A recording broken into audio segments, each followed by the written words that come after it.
Uh, That's yeah, good. so your talk with Paul, Jess. Yeah. What? I just started the recording. So, what did you think? Um, yeah, there was some interesting pieces to that one. I'm not really finding the estuary stuff conversation all that interesting. I guess because um, it just feels like Paul is talking about what he's been doing all along. So Yeah, that's what we yeah, are doing. it's a bit of I'm not quite sure what the hype is all about because it's like hasn't he been sort of doing this all along? So I think the idea is that it has been going on all along, but it's been online and just in a couple groups, and he wants in real life, and then oh, he wants to sort of he wants to expand make this. this like a thing someone can implement in real life with real Okay, people, like face to face within churches. okay, yeah, I And That's see. kind of what he was doing or trying to do with Job and Van Donk on that West Coast tour, was kind of kickstart these local groups. And I think that's why people like Sam and others have gotten excited. And even Jess, we were talking the other day in the yeah, chat about, I think people are really excited about being able to have this little corner of the internet community in real life. yeah, yeah. I think Seems Yeah, that's the thing because we already have it on the Discord server and in doing this kind of stuff, but to have it in real life with people that are actually in our city, the next level we could maybe aim for. hmm yeah.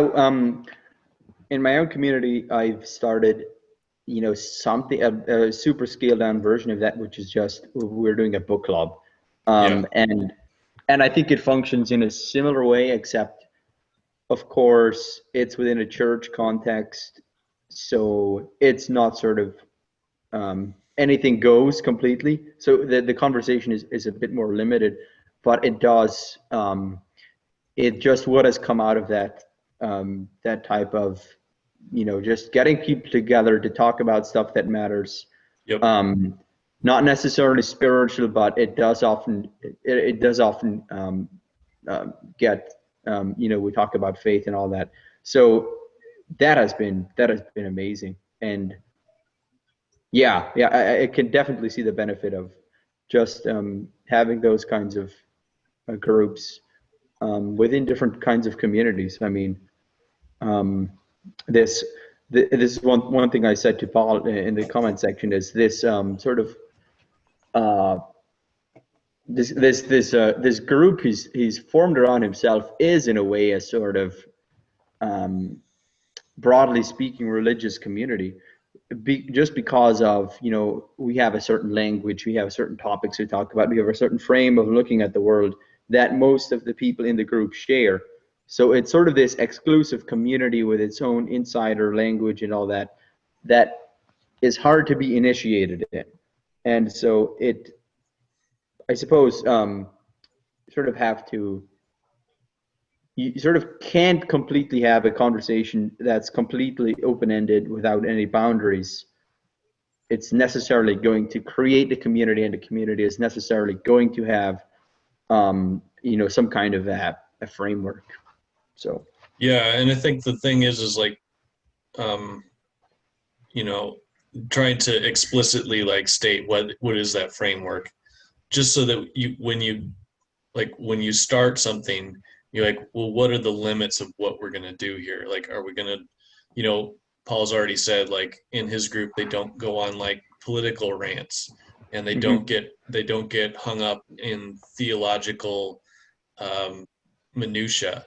They don't you don't you know you're not allowed to just talk about sports. Like you have to talk about something meaningful. So there are sort of these boundaries. It was just trying to like figure out what those are, you Yeah, know, to make it productive in the way that's been beneficial to people, and on the there is probably a distinction between Paul's meetup group and his online community, right? There's the meetup group doesn't have the same kind of yeah, it isn't sort of inducted into Paul's whole framework and set of issues is concerned, but it's much more ad hoc and random people who show up and just want to talk. So it doesn't, I guess. So it's interesting.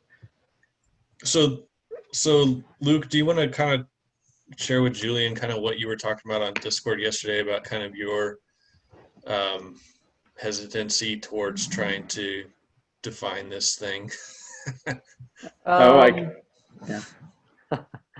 Well, this probably gets into stuff that all of us are somewhat familiar with within postmodernism, I would say, and just even my hesitancy. Julian, I think, shares this somewhat too, and you do as well, probably, Jess, is that I think the problem with institutionalizing anything, or any time that you take when you're trying to take this transcendent, somewhat ineffable thing, anytime you put that into language, when you like Moses bring the law down off the mountain, it pretty quickly becomes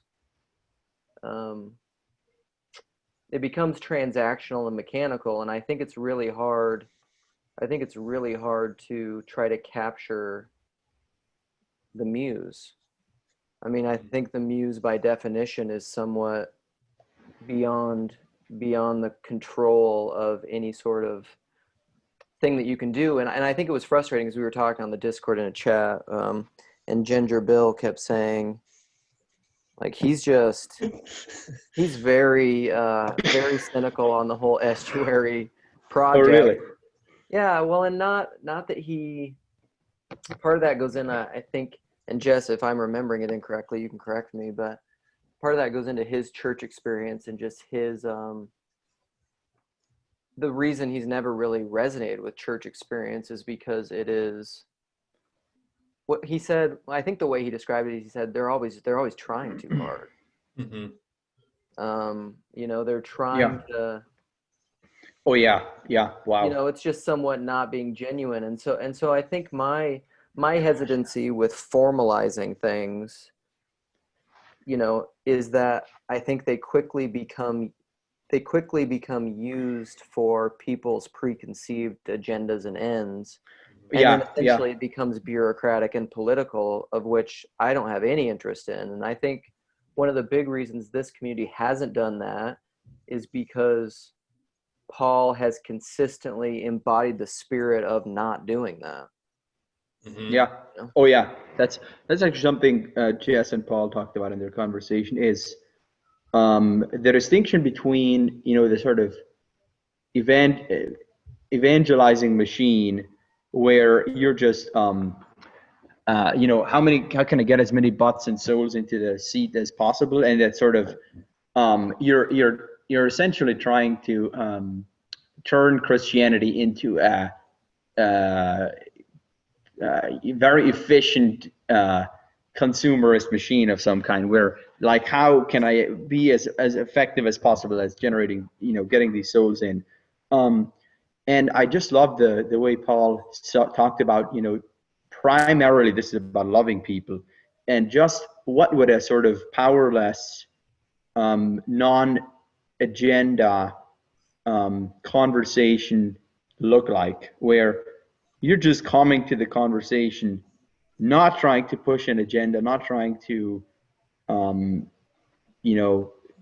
with kind of no, you don't have any goal except to love people. I think, yeah. Well, this is where the conversation gets hard, where there are boundaries but not boundaries, and there are agendas but not agendas, because the agenda is to have a conversation rooted and characterized by love. But then people will say, I mean, what is love and what does that look like? Because you look at a lot of modern discussions about love and signs that are, placard all over this area that I live that just say, like, Black Lives Matter, love is love, LGBTQ, what that means is, like, love is affirming what I want. And that's not necessarily love. And then you have this other end of the spectrum, the kind of church spectrum that I grew up in, which is like, you know, love is not letting somebody stay in sin. And if somebody's walking off a cliff, loving things to stop them, you know, and to speak the truth.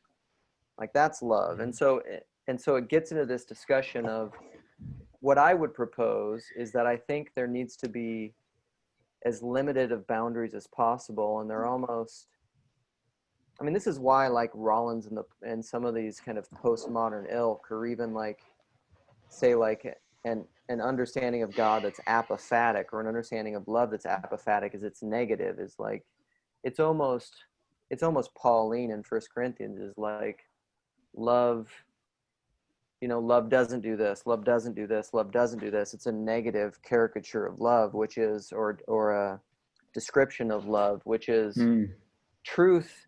Love is this ultimate transcendent thing. I'm reminded of this Pajot clip that popped up on the Discord a while ago, which it was characterized as a disagreement between him and Jordan Peterson. But Pajot was saying truth has to be nestled inside love, because love is transcendent, and truth is always subjectively apprehended within frameworks and knowledge and propositions. And love is something that has to be bigger than that and encapsulate that in an ineffable way. And so I would say that in the kind of conversations we're wanting to have, you have to be willing to, I'm going to define it by Jesus terms, I guess, die to yourself. Like what you think you knew and what you think you wanted, and what you have to constantly be willing to reassess that and die to yourself.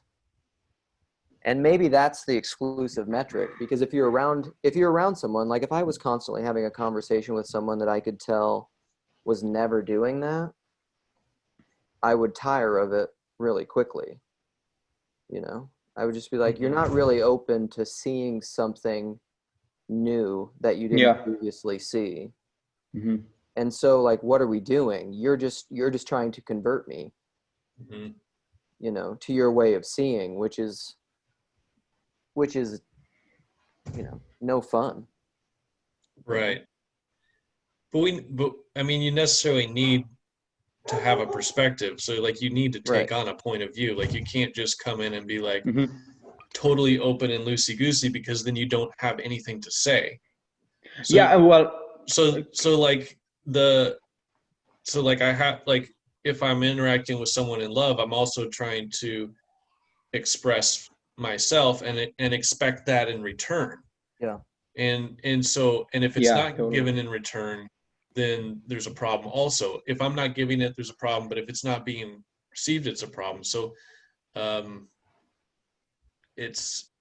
and so how do you know, going back to, you know, it's not taught, it's caught. So this is like kind of like a culture thing, and you kind of have like people that are familiar with it, and you can, you know, like each one of you can start a group, you know, and then, you know, once people within your groups figure out how to do this, they can go out, you know, it's almost like a church planning multiplication thing, but I don't want to, you know, that's how organic things grow.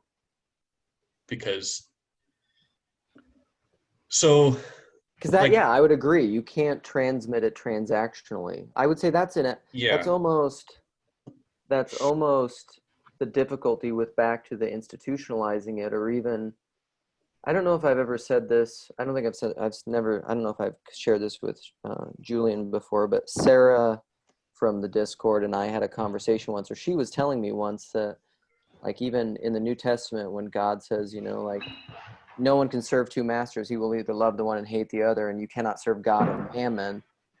The idea of mammon, a lot of times people just take that as like money. Like you can't, the love of money, you know, is the root of all evil and things. And but really mammon is more of a, like, in a deeper sense, it's almost, you could almost equally translate it currency. It's a transaction.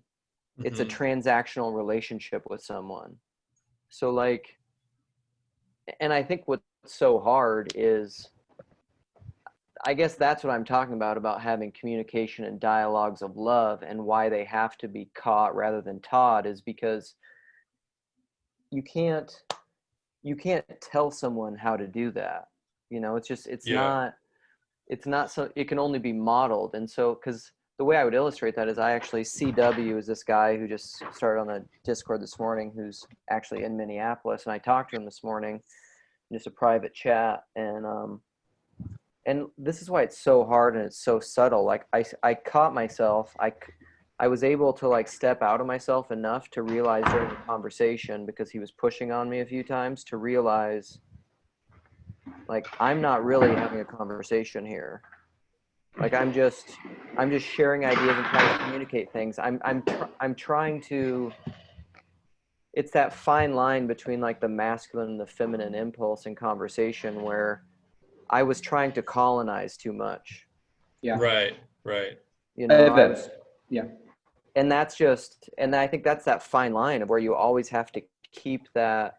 I think that's my fear of the institution and of cementing things too much and codifying things too much, is like, it just automatically makes it overly colonial. Mm-hmm. Yeah, but then if you don't make it explicit, so like if we don't say here's the framework, here's the boundaries, and make it explicit, then you fall prey to the implicit hierarchies and tyrannies that come, like, because like if you don't have any rules, then someone will just end up being the boss and take over stuff. And like if you don't have, you don't have a rule about no political rants. Someone starts a political rant, and every time they come, they just love to politically rant about stuff, and then you don't stop them because there's no rule about that, and so like there has to be, or else you just sort of fall prey to these things that can end up happening. So you make it explicit in the hopes that implicitly to fight off how it happens just naturally. Let me think. That's a point I got from Zizek, because he talks about the liberal parent and the conservative parent, and the conservative parent will come up and be like, if you don't do that, I'm going to punish you, and I'm going to ground you. You're going to get a spanking, whatever. And he's like the liberal parent will come up and say like, oh, he was talking about going to visit your grandma. If you don't go visit your grandma, you're going to get grounded. And then the liberal parent will be like, I really want you to want to go and visit your grandma. And it's this subtle thing where you like at least it, in Zizek's point of view, at least the conservative, the child of the conservative could protest and go, kind of go without, not like it. And they still, they just go, and I'm not going to like it, and fine, I'm just going to go. The liberal kid actually has to like tyrannize himself and make himself like it in order to, not only do they have to go to grandma's, but they have to like it. And so it's like this much more like psychologically like harsher rule than the conservative parent. And so they're, sometimes when we think we're being, I don't know why that came to mind, but just about like rules and like leaving things, making things explicit or leaving them implicit. Like sometimes the explicit is actually the better way to go, because, otherwise you have sort of you have an internal tyranny that can happen. So that reminds me of something, and I want to get Julian's take on this, because I don't know if he's heard. So Tyler Anderson from the Discord, I had been talking to him back and forth about a lot of these dynamics and masculine and feminine, and I think you could somewhat transpose that on explicit and implicit a little bit, generally, and he was saying that a lot of times the problem, like the estuary, he said, is a feminine space with masculine language, masculine interactions, where people are making things explicit, but yet there's open dialogue and space for potential, where he says a lot of times churches have become masculine spaces for feminine interactions.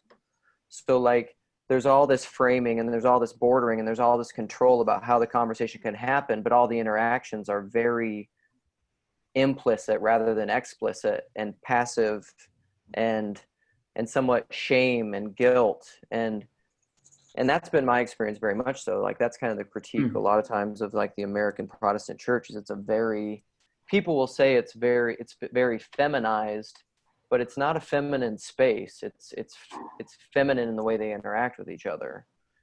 And so I don't know how that just strikes you immediately, Julian, or what that means for, 'cause I agree with you, Jess. I mean, I think the point that you said, there needs to be some sort of definition, but how do you balance those things? Are you saying with sort of feminine interactions that, for example, if you are sort of someone who thinks differently than the community, you're sort of going to sort of speak the language of the community, but subvert it in a way. So you're sort of going to try to indirect. People aren't having explicit, like, this is what I think. Well, this is what I think about that, and this is why it's wrong, in an open way. It's because that kind of open discourse isn't allowed because of the masculine definition of space around all these creeds. Then people have these indirect, implicit conversations where they're kind of like talking past and around and under each other, and everybody feels really bad and guilty and shamed about it. Or they can. It doesn't. Maybe you can have a positive implicit space as well as a negative one, but it can tend towards being negative for sure. I have a really good example of this. When I think of a lot of the polarizing conversations people try to have, and I put myself firmly in this category as well. So I was telling Jess earlier, our community was going through this COVID epidemic. So like everybody has COVID in our community. I'm kind of past it at this point. It got released by the health officials today, so you can't get it from me via the internet or whatever. I'm clean. So we're trying to have these conversations about COVID and what's going on, and then you have these people in the community who sort of have this very conspiratorial perspective on things, where COVID is just this Democrat invention, and the people want this one world government, and it's all about control. And but then the sort of the leadership in the community has a completely different perspective. They want us to follow the restrictions and keep everything in the line. So they're sort of the leadership is sort of pushing this comply with the restrictions, wear masks, follow the health officials. They know what they're doing. So there's this sort of follow the health restrictions, or this is one world government stuff. And then you have the people in between trying to have a conversation, and then I find myself having these interactions with people where they'll say stuff like, I'm all for wearing masks, but I think this is a bit overblown, and I think people should be having more common sense restrictions, and the government doesn't know what it's doing, or just these types of comments. And then I suddenly feel myself unable to concede any ground on this, because I know I'm afraid that any kind of critique of the way we're doing things, the way we are trying to stop the virus, is going to feed into this conspiratorial narrative. And so I noticed that behind our conversations about what is true about COVID are actually these implicit power games, where I noticed that sort of within this conversation I'm having with this person, we are at the sort of subconscious level, we're having a debate about power, about how should we be organizing our community and responding to COVID, and what should we be doing. And so I realize it's actually really difficult to have conversations about stuff like COVID, or Black Lives Matter, or in-house church progressive versus conservative discussions, because these are ultimately power plays. Like, should the conservative faction get more power in the church, or should the liberal faction get more power? So it's always, that's why we get so triggered. And now I wonder what it would mean to move into a space of living out of control, having a powerless conversation where you sort of completely give up this notion of, I want my side to win. I think this side is more right and we should.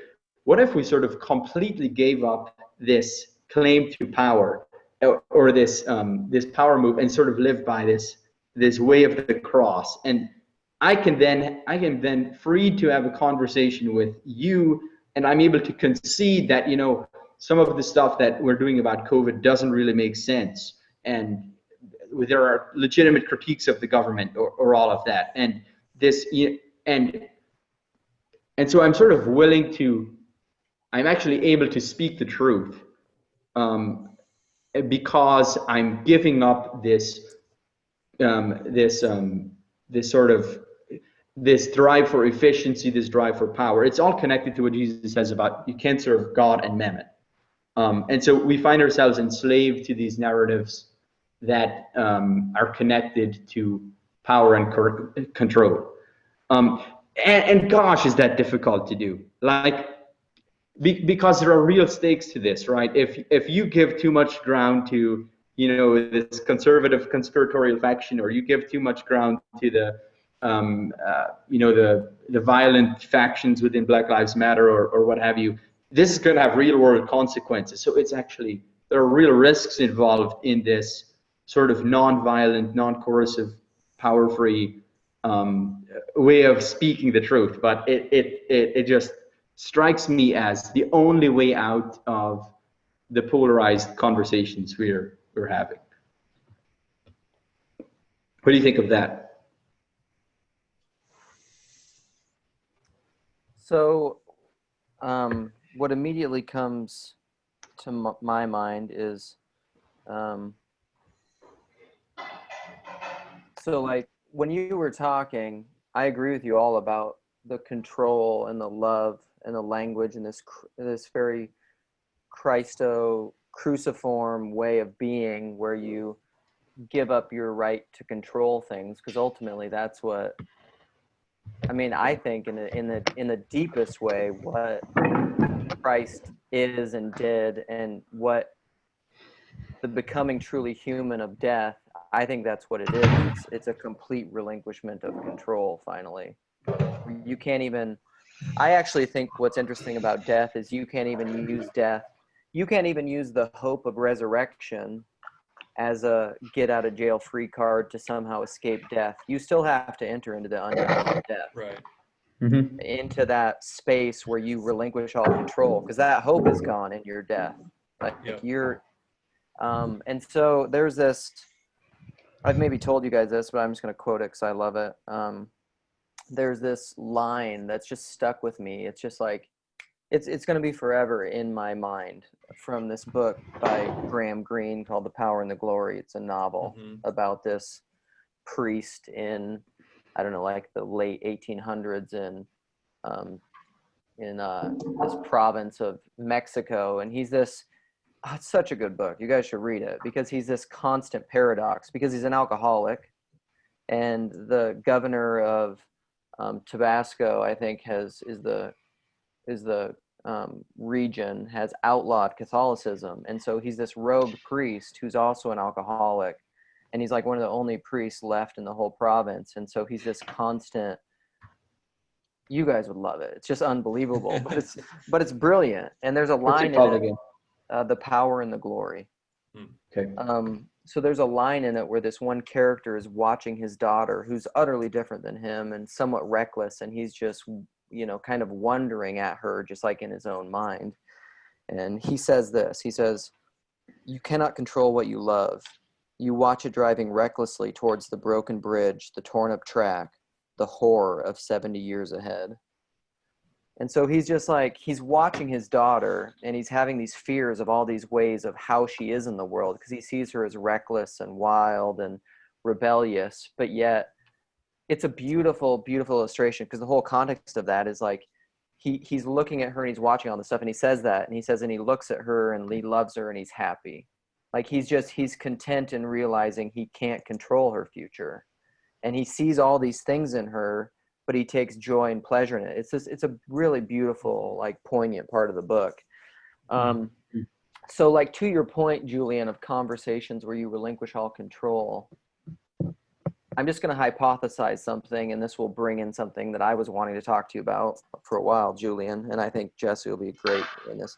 But to me, and I think this gets to the point that you made in your recent blog post after the last VanderKlay Peugeot talk, is you quoted David Bentley Hart, and there was a section in there where he essentially said, like, postmodernism has never really even been tried. It's basically just like this faux late stage modernity where it's like a veiled power play, where like most postmodernists really aren't true postmodernists, because they're really just saying, like, there is no meta narrative, and so you can't, but they're using that as this veiled power play to control the narrative.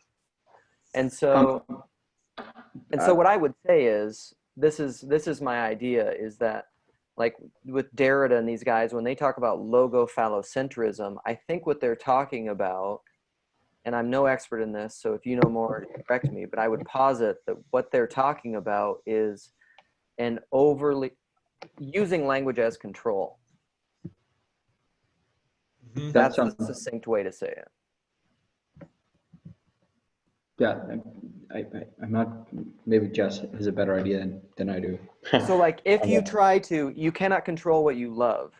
So if you are entering into a conversation with someone and you are using your words to control what they think, what you think, to win, if you are playing a power game in your conversation rather than entering into a space, Jordan Peterson talks about this, where, like, you really don't know the end of it.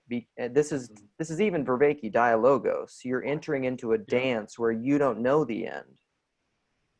And I think that's the difference between a true participation in logos, which I would say is godly, and a manipulation of language as control, which actually I think leads to the erosion of all languages and no one understanding anyone, which is why I talk about all my Babel stuff. Yeah. I love it. And Jess has something to say, I think. Well, I just agree. Like, I think that's really good. That's a good way to put it. I watched this video this morning. This probably has something to do with this. But it was about, let me see what the title was. It was Carl Jung and the Psychology of the Man-Child. So I don't know if you guys are familiar with this, but it was just a short video that I watched of this guy kind of summarizing what Carl Jung has to say about kind of the underdeveloped man who's still a child. And so basically, and he talks about how in a lot of cultures there was an initiation from going from under the care of the mother to being initiated into manhood and being a part of the tribe. And so so if you don't have that transition from under the mother, then you never develop as a person. And one of the interesting things was about it is a lot of these initiations, and he gave some examples, was like the tribe would take the boys out, would bury them in a cave for a day or whatever, would do something that basically symbolizes their death. They leave them in a cave for a day, then they come out, they take them out to the middle of nowhere, they let them survive for 3 months on their own, like just trying to live. And then when they come back into the tribe, and then when they do, they're no longer under the, because the mother and the son have such a, the mother and the child have such like a strong bond, because when the child can't do anything without the mother for years and years and years. So in order to break that and then send them into as an individual in the tribe, now you they would have to do this whole, like, basically it's filled with just trauma. You traumatize the child to break this and this mother-child bond, and then they become a person. So there's this time when they grow up, and when it's time, then you have to, like, and it's so man, I have like 5 things going on in my head, but like this death and rebirth, this is postmodernism. And modernism is this mother that's trying to take care of everything through it. It doesn't quite work, because it's in some ways modernism is very masculine, but in this case I'm trying to frame it as in the devouring mother, the one that basically the mother that oh, what did he say? Smothers. Yeah, she smothers her child, and because she does, usually from like if the father's gone, for some reason, absent, died, whatever, the mother can have a tendency to want to keep that connection with the child for her own reasons, unconsciously, and will encourage dependency upon her to maintain this emotional connection, because make them forever a child and right, innocent and safe and right, unspoiled. But then they're forever a child. Yeah, and you think about how much in our culture is anti-trauma, and for good reason, for very good reason. I'm not trying to make some sort of frivolous point about how trauma is good, but it's so it's so odd how in some of these initiation rites, trauma is used to break that spell that you're under. And I just think about it in my own life when I was telling Paul about how basically I had this sense like God was letting me go and was sending, like, when I heard that little bit about, being sent off into the woods and having to survive on your own, I was like, that's what God did to me. And like, I was wanting God to take care of me. I was wanting God to be that loving mother. So, and I and looking back, I could see how I was acting out of so much fear. And go ahead, Luke, you have something? What if this is what's happening in modern deconstruction, religious deconstruction, is that... I don't think it is. Can I interrupt? Okay. Because it sounds like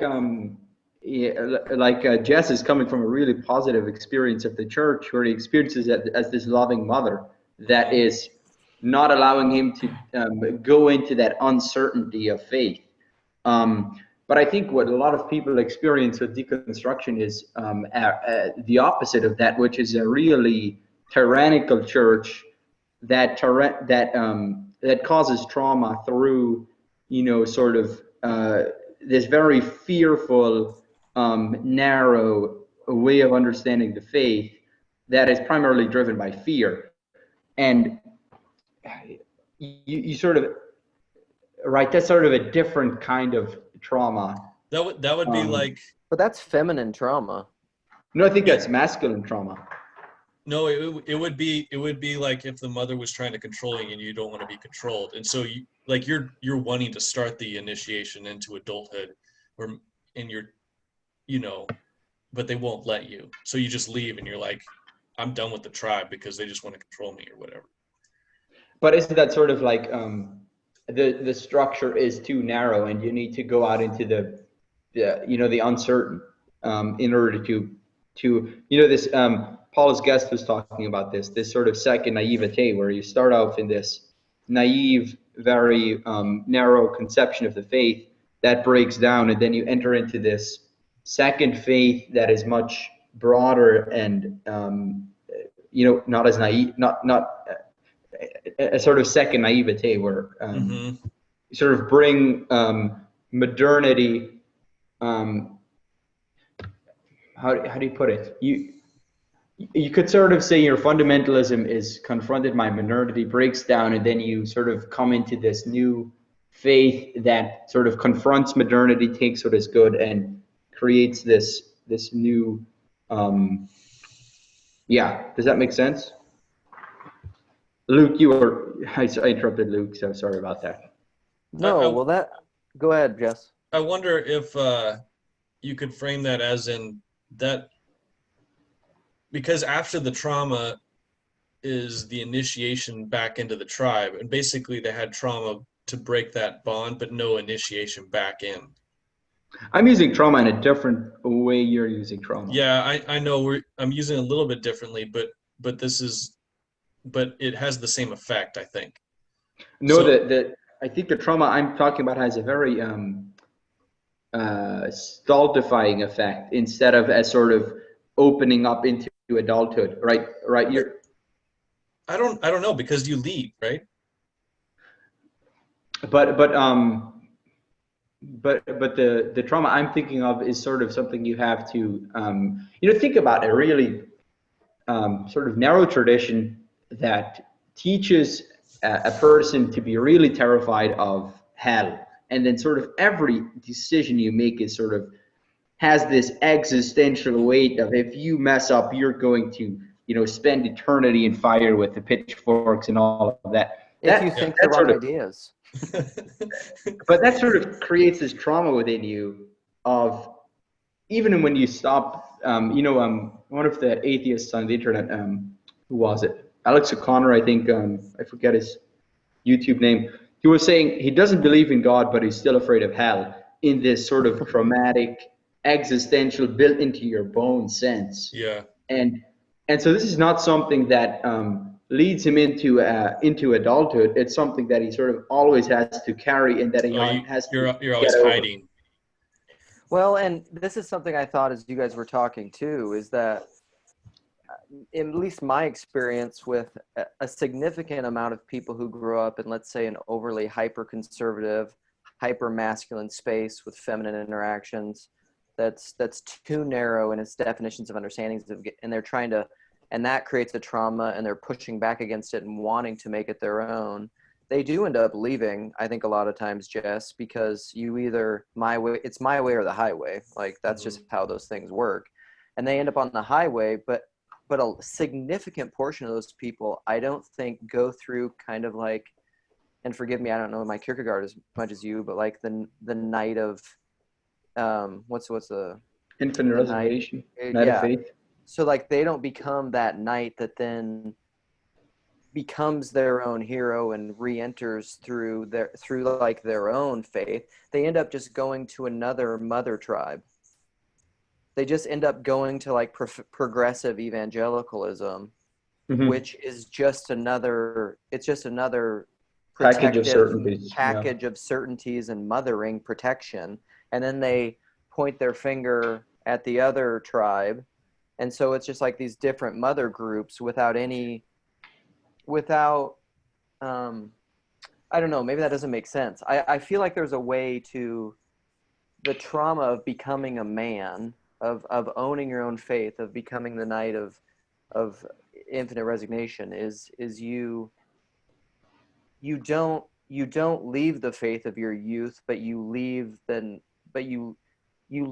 childishness. Yeah.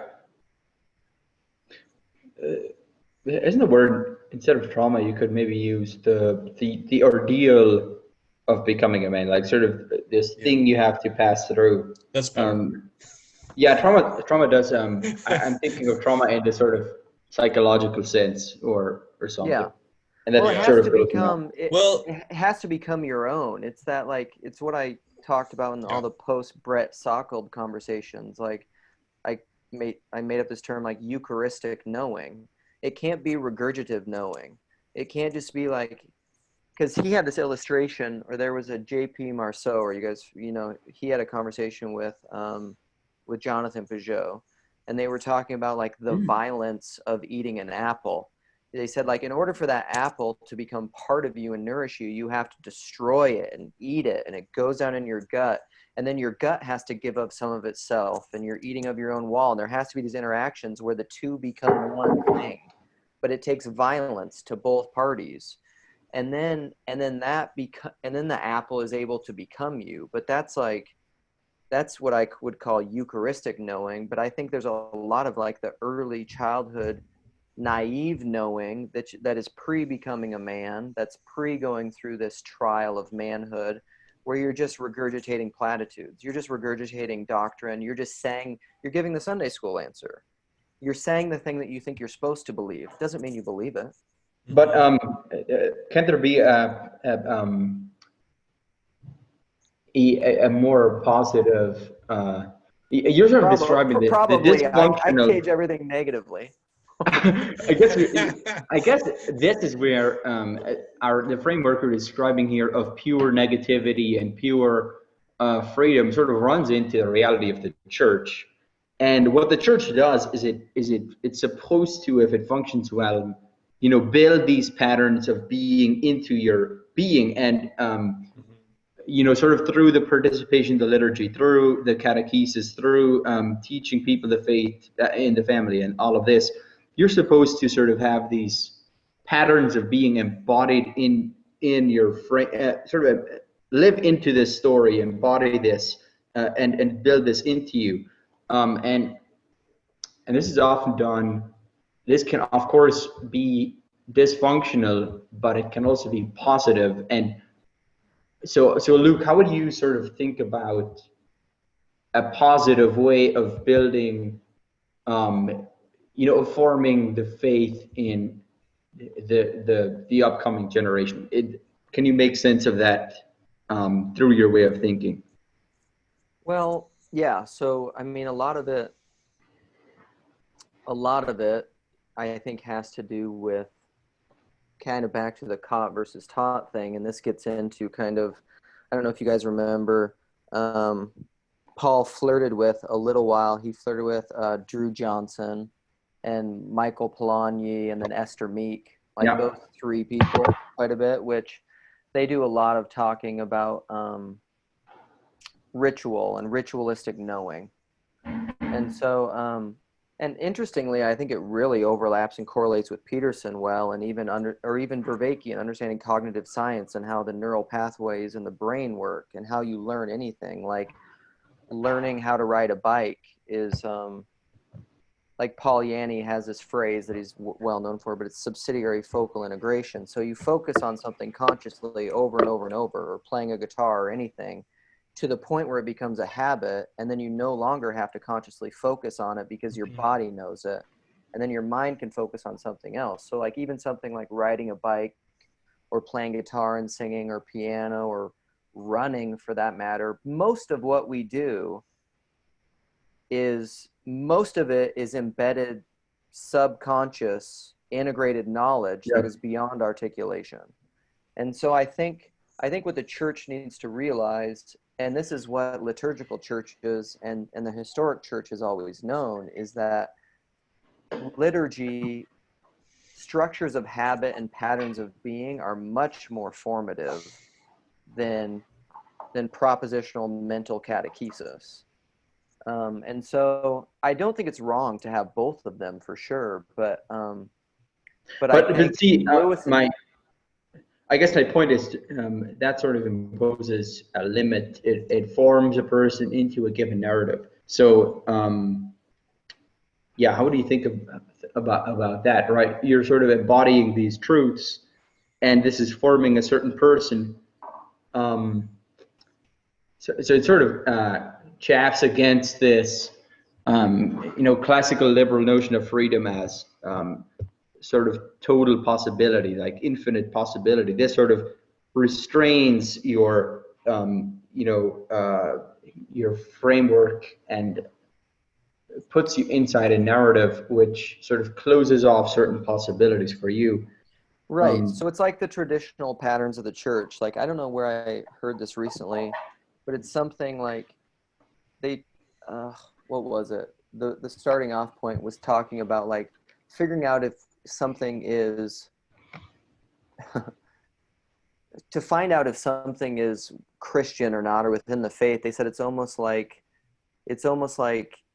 finding if a musical note or a rhythm or or a solo fits in a pattern within the greater harmony of the whole symphony of what's been happening. And so that's where I think tradition and liturgy comes into play, is because tradition and liturgy is it's encompassing so much information that is beyond the extremely narrow precision of verbal articulation, that like it's much easier to say that. I think it is limiting in the sense that like I think there is a way within wisdom, I don't know within knowledge, that you can say this is in accord with tradition.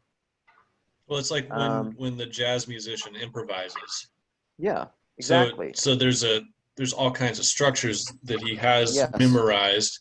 He knows what key he's in or what the song structure is going, and then he does an improvisation which acts in accord with the whole music, but it's spontaneous and it's individual, and and it, so yeah, multiplicity and unity.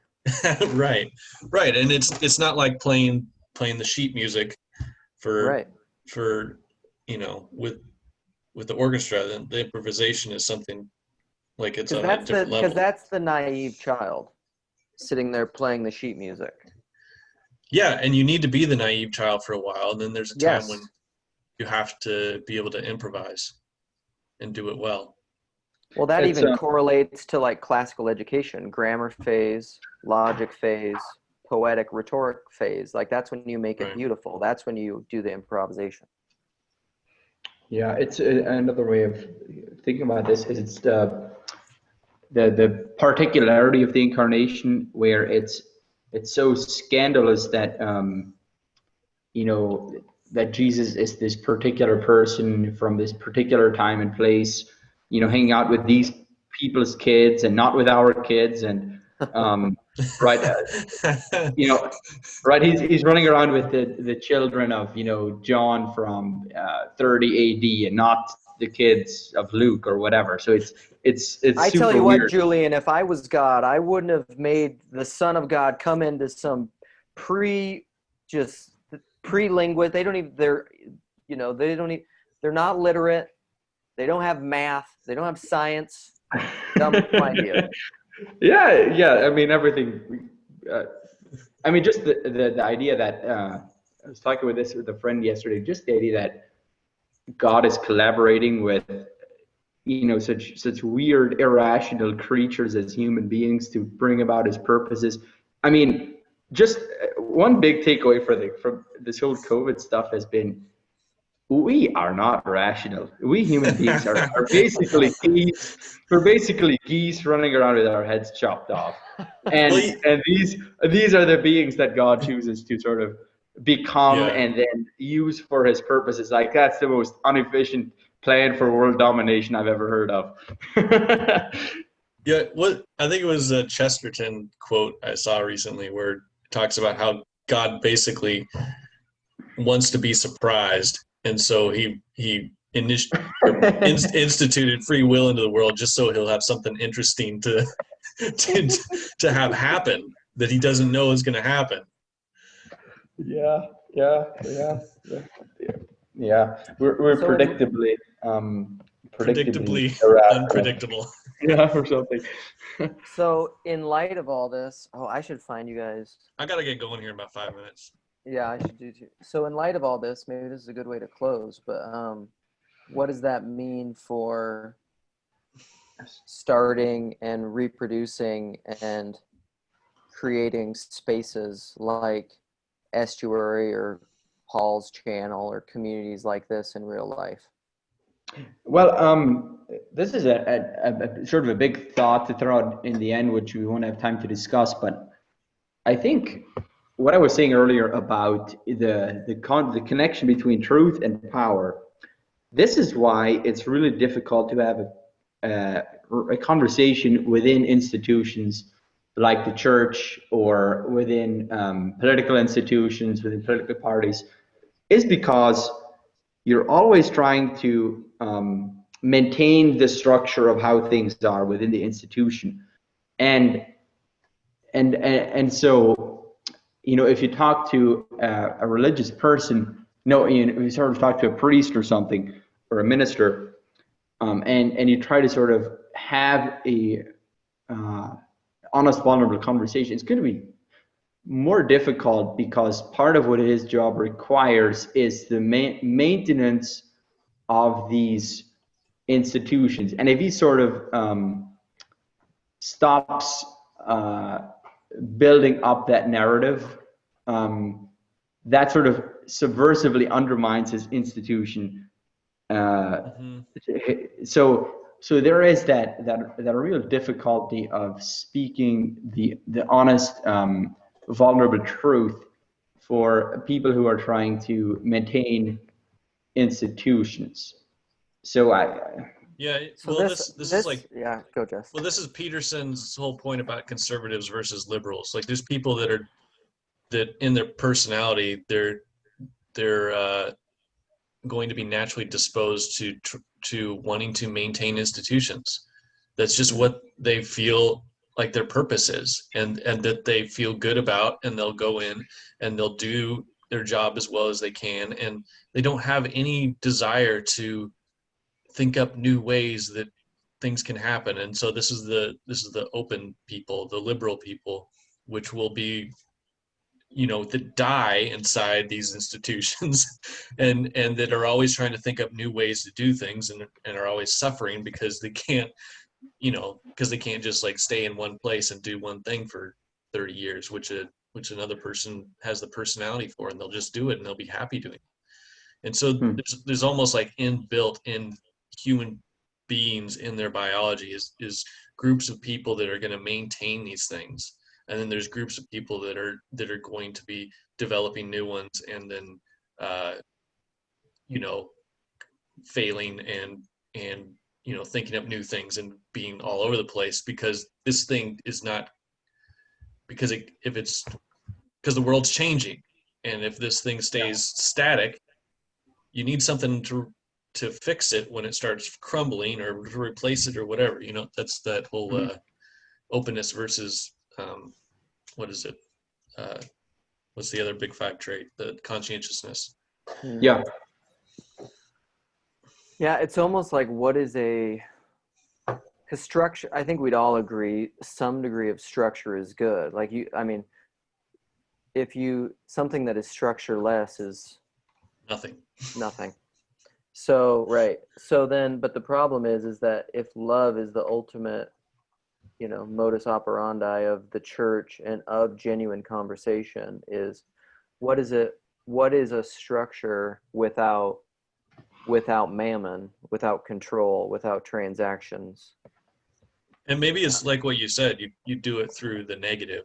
You carve out a negative space where you're like, we don't do this, we don't do that, we don't do this, we don't do that, and then see if that's good enough to make it work. Because obviously we don't want to have political rants. We don't want to have ideological that would fights. Be my first rule. Right. So now this is the starting of a structure already. Like we've got like at least a few points we can all agree on that's not the place. And then and maybe the only positive points that need to be made is like, you have to be honest. We're trying to be truthful as best we can, and like listen to people. I don't know. I think we can start with some basics like that and just start. Yeah, no, I think that's good. Is Julian taking an early pop out? I don't know. Maybe he's just like, I've had it. He's like, that's it. I'm done. Well, I'm going to stop the recording here and call this one good. Okay.